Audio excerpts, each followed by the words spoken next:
ఈ పాపకి 7 years of ఏజ్లో పీరియడ్స్ వచ్చేసాయి. ఇప్పుడు తనకి 9 years అండ్ ఇప్పుడు హార్మోన్ ఇంబ్యాలెన్స్ అవుతుంది అని చెప్పేసి పేరెంట్స్ మన దగ్గరికి తీసుకొచ్చారు. సో అసలు పీరియడ్స్ నార్మల్గా ఎప్పుడు వస్తాయి, అసలు ఇలా ముందు పీరియడ్స్ రావడం మనం ఏ కండిషన్స్లో చూస్తాము, ఒకవేళ వస్తే ఫ్యూచర్లో ప్రాబ్లమ్స్ ఏంటి అనేది ఈ రీల్లో డిస్కస్ చేస్తాను. వీడియో ఎండ్ వరకు చూడండి.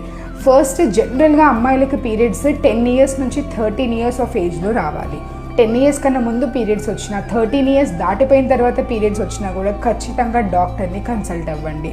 నెక్స్ట్, ఇలా వస్తే ఫ్యూచర్లో ప్రాబ్లం ఏంటి అని అంటే హార్మోన్ ఇంబ్యాలెన్స్ అవ్వచ్చు, ఇర్రెగ్యులర్ పీరియడ్స్ రావచ్చు, పీసీఓడి అవ్వచ్చు, సడన్గా లావ్ అయిపోతారు, ఒక పాయింట్ తర్వాత హైట్ పెరిగి మళ్ళీ పెరగడం అనేది తగ్గిపోతుంది కంప్లీట్గా, అండ్ బిహేవియర్లో చేంజెస్ వస్తాయి, త్వరగా కోపం వస్తుంది, డిప్రెషన్లోకి వెళ్ళిపోతారు, సరిగ్గా స్టడీస్లో కూడా ఉండలేదు, సెక్షువల్ మెచ్యూరిటీ కూడా సరిగ్గా ఉండకపోవడం వల్ల కొంచెం అబ్నార్మల్ డెసిషన్స్ అనేవి తీసుకుంటారు, బాడీ పెరుగుతుంది అండ్ మైండ్ ఇంకా మెచ్యూరిటీ అవ్వదు. సో దీనివల్ల చాలా ప్రాబ్లమ్స్ ఫేస్ చేస్తారు పిల్లలు. అన్నీ ఎందుకు వస్తాయి అంటే కొన్ని రిస్క్ ఫ్యాక్టర్స్ అనేవి ఉంటాయి.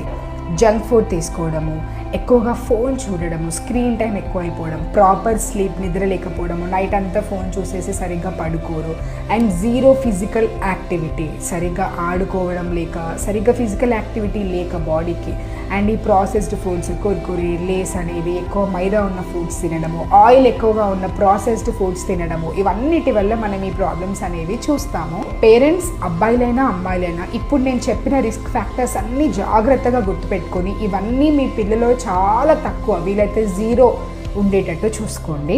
సో మరి అమ్మాయిలకైతే పీరియడ్స్ వస్తాయండి, మరి అబ్బాయిలలో ఏం చేంజెస్ చూస్తాము మనం? ఎర్లీ ప్యూబర్టీ అనేది అబ్బాయిలలో కూడా చూస్తాము, వస్తే కూడా జాగ్రత్త పడాలి. ఎలా చూస్తామంటే త్వరగా వాళ్ళకి గడ్డం, మీసం వచ్చినట్టు అనిపిస్తుంది, హెయిర్ గ్రోత్, అబ్నార్మల్గా పెనైల్ గ్రోత్ అనేది చూస్తాము, అండ్ అగ్రెసివ్ బిహేవియర్ చూస్తాము. చాలా చిన్న ఏజ్లోనే వాళ్ళకి ప్యూబర్టల్ చేంజెస్ అనేవి ఇలాంటి రూపంలో బయటపడతాయి. సో అబ్బాయిలైనా అమ్మాయిలైనా కూడా ఇలాంటి చేంజెస్ మీ పిల్లలను నోటీస్ చేసినా, లేకపోతే ఇప్పుడున్న రిస్క్ ఫ్యాక్టర్స్ మీ పిల్లలలో ఉన్నాయి అనిపించినా కూడా వెంటనే అలర్ట్ అవ్వండి. ఎందుకంటే ఈరోజు జాగ్రత్తగా లేకపోతే రేపు వచ్చే హెల్త్ ప్రాబ్లమ్స్ని ట్యాకిల్ చేయడం చాలా కష్టం. Thank you. Hope this is useful.